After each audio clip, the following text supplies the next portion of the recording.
죽사기년은 동아시아 고대 매우 중요한 동시에 가장 논쟁적인 사서 중 하나입니다. 또한 죽서기년은 공자의 역사 이전의 권력과 충돌로 이루어진 진짜 고대사 기록입니다.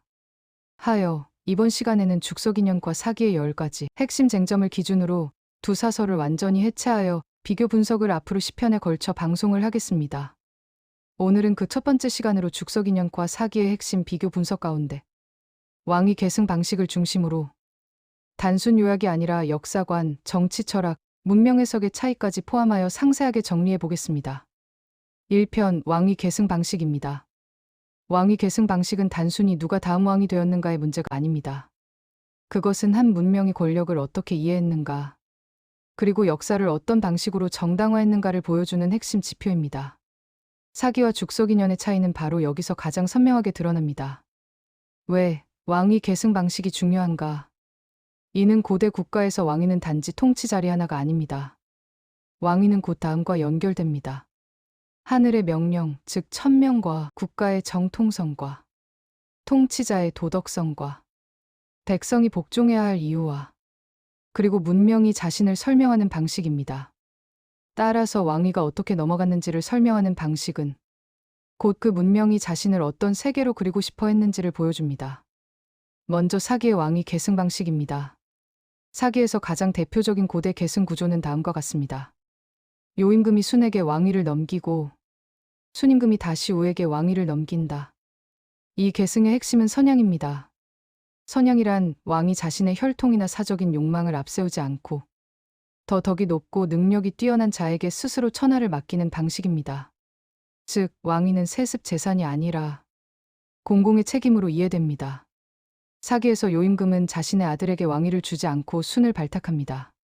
순임금 역시 우의 공과 덕을 보고 천하를 맡깁니다. 이때 가장 중요한 기준은 혈연이 아니라 덕과 능력입니다. 이게 사기가 보여주는 정치 이상입니다. 이 구조가 뜻하는 바는 분명합니다. 첫째, 권력은 도덕 위에 세워져야 한다는 것입니다. 왕이 되는 이유는 무력이 강해서가 아니라 인격과 덕망이 뛰어나기 때문입니다. 둘째, 천하는 공공의 것이 하는 관념입니다. 왕위는 개인 소유물이 아니며 가문이 독점할 수 있는 것도 아닙니다. 가장 적합한 자에게 돌아가야 합니다. 셋째, 고대에는 성인의 정치가 가능했다는 전제입니다. 요와 순과 우가 등장하는 이 계승 구조는 후대 유교 정치가 꿈꾸는 이상국가의 원형입니다. 즉, 사기에서 왕위 계승은 단지 옛날 이야기나 연대기의 한 장면이 아니라 도덕 정치의 선언문입니다. 그런데 이 구조에는 눈에 띄는 특징이 있습니다. 바로 충돌이 보이지 않는다는 점입니다. 불복하는 세력이 없습니다. 왕권 다툼이 거의 드러나지 않습니다. 패배자와 희생자의 흔적이 거의 없습니다. 왕위는 마치 하늘의 흐름처럼 자연스럽게 이동합니다. 이것은 매우 중요한 특징입니다. 왜냐하면 현실 정치에서 권력 이양은 거의 언제나 이해관계 충돌, 세력 재편, 배제 등의 경쟁을 동반하기 때문입니다. 따라서 사기의 왕위 계승은 현실을 그대로 옮긴 기록이라기보다는 정치 현실을 도덕적으로 정제한 이야기로 읽힙니다. 그럼 죽서기년의 왕위 계승 방식을 살펴보겠습니다. 죽서기년은 사기와는 전혀 분위기가 다릅니다. 여기서 왕위 계승은 사기처럼 아름답고 평화로운 도덕 계승으로 보이지 않습니다. 전승된 내용과 전체 인상을 따라가 보면 왕위는 덕 있는 자에게 저절로 넘어간다기보다 실제 권력을 장악한 자에게 이동하는 자리처럼 보입니다. 즉, 왕위 계승은 도덕적 양위가 아니라 정치적 세력 이동 혹은 권력 재편의 결과로 읽힙니다. 그래서 흔히 요약하면 다음과 같습니다. 사기 평화적 양위, 죽서기년 강제적 권력 이동. 이 차이는 단순한 해석 차이가 아닙니다. 권력의 본질을 바라보는 시선이 완전히 다릅니다. 그럼 요순 왕위 계승의 차이를 보겠습니다. 사기에서 순은 요에게 발탁된 인물입니다. 요는 순의 덕과 능력을 알아보고 시험하고 인정하고 마침내 천하를 맡깁니다.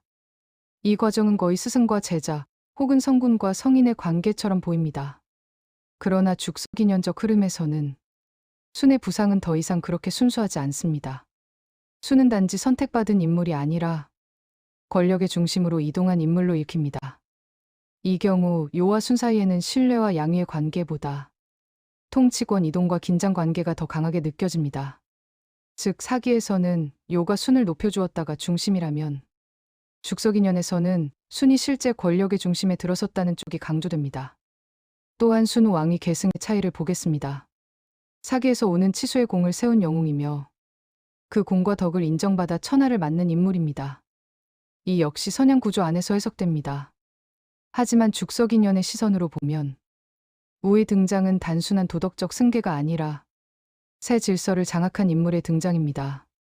즉, 우는 단순히 선출된 임금이 아니라 정치 질서의 재편을 실제로 완성한 권력 주체처럼 보입니다. 이렇게 되면 순우 계승 역시 아름다운 인재 등용이 아니라 기존 질서에서 새로운 세력으로의 이동이 됩니다. 따라서 두 사서가 다루는 왕위의 본질 차이인데 이제 핵심으로 들어가겠습니다. 왕위 계승 방식의 차이는 결국 왕위를 무엇으로 보느냐의 차이입니다. 사기에서 왕위는 덕의 자리입니다. 사기에서 왕위는 가장 훌륭한 인간이 맡아야 하는 자리입니다. 왕은 지배자가 아니라 백성과 천하를 위해 봉사하는 도덕적 관리자입니다. 그래서 왕위 계승의 기준도 무력, 혈통, 기만이 아니라 덕과 공을 갖춘 인격이 됩니다. 이런 관점에서 보면 요순우의 계승은 권력 교체가 아니라 도덕의 계승입니다. 이에 반해 죽석인연에서 왕위는 권력의 결과로 나타납니다. 죽석인연에서는 왕위가 이상적 도덕 공간으로 보이지 않습니다. 왕위는 실제 정치의 중심이며 누가 그 자리를 차지하느냐는 세력, 실력, 장악력, 정치적 우위와 연결됩니다. 즉 왕위는 가장 착한 자에게 저절로 돌아가는 것이 아니라 실질적인 승자가 차지하는 결과물처럼 보입니다. 이 경우 계승은 덕의 선택이 아니라 권력 재편의 마지막 단계입니다. 따라서 도덕 서사와 권력 투쟁의 차이가 확연합니다. 도덕 서사란 무엇인가? 사기의 계승 구조는 단순한 역사 기록이 아닙니다. 그것은 권력의 움직임을 도덕 언어로 해석한 서사입니다. 즉, 왕은 욕심을 버리고 더 훌륭한 자를 찾고 백성과 천하를 먼저 생각하며 하늘의 뜻에 따라 자리를 넘깁니다. 이때 역사는 폭력이 아니라 교훈이 됩니다. 정치는 현실이 아니라 이상이 됩니다. 문명은 충돌이 아니라 윤리로 시작한 것처럼 보입니다.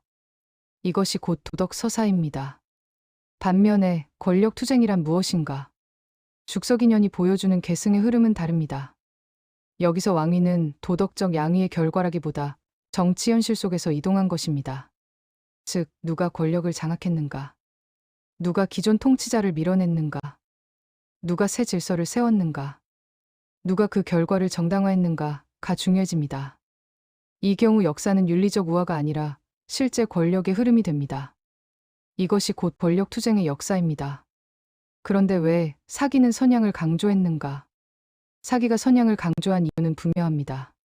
첫째, 유교 정치 철학의 이상형을 만들기 위해서입니다. 공자 이후 정치의 핵심은 덕치입니다. 요와 순의 선양은 그 덕치의 가장 완벽한 원형입니다. 둘째, 왕조의 정통성을 도덕화하기 위해서입니다. 왕조는 폭력과 정복으로 서더라도 자신의 기원은 도덕과 천명 위에 있다고 말하고 싶어 합니다. 셋째, 문명의 출발점을 아름답게 만들기 위해서입니다. 고대의 시작이 찬탈과 충돌이라면 문명 전체의 도덕적 권위가 약해집니다. 반대로 시작을 성인과 양위로 두면 문명 전체가 고결한 뿌리를 가진 것처럼 보입니다. 즉, 사기의 선양은 역사 기록인 동시에 문명을 위한 자기정당화 장치입니다. 왜 죽석인연은 사기에 비해 더 거칠게 보이는가? 그것은 바로 죽석인연이 더 현실적으로 보이는 이유이기 때문입니다. 첫째, 연대기적 기록 성격이 강하기 때문입니다.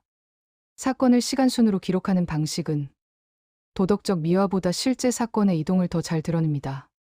둘째, 후대 유교적 정제 이전의 기억이 남아있을 가능성입니다. 즉, 나중에 아름답게 다듬어지기 전 더 거친 권력 교체의 흔적이 보존되었을 수 있습니다. 셋째, 정통성의 언어보다 사건의 언어가 앞서기 때문입니다. 사기가 왜 정당한가를 설명하려 한다면 죽석인연은 무슨 일이 일어났는가에 더 가깝습니다. 이 차이 때문에 죽석인연은 문명 신화를 걷어낸 기록처럼 느껴집니다. 또한 이 왕위 계승 방식 하나가 문명 해석을 어떻게 바꾸는가? 이제 결론적 질문입니다. 왜 이 차이가 그렇게 중요한가? 왕위 계승을 사기처럼 보면 문명의 기원은 도덕이 됩니다.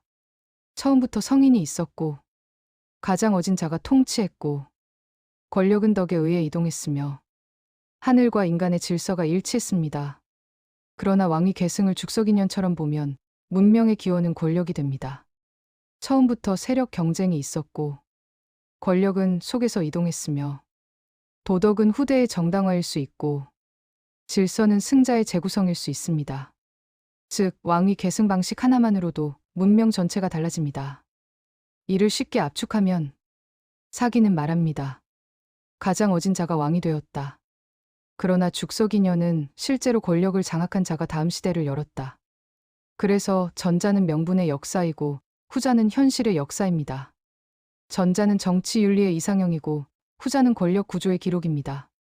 이를 최종 정리를 하면 왕위 계승 방식에서의 차이는 다음처럼 정리할 수 있습니다. 사기에서는 요순우의 계승이 덕 있는 자에게 천하를 맡기는 선양의 역사입니다. 왕위는 공공의 책임이고 통치권은 도덕성과 천명에 의해 이동합니다.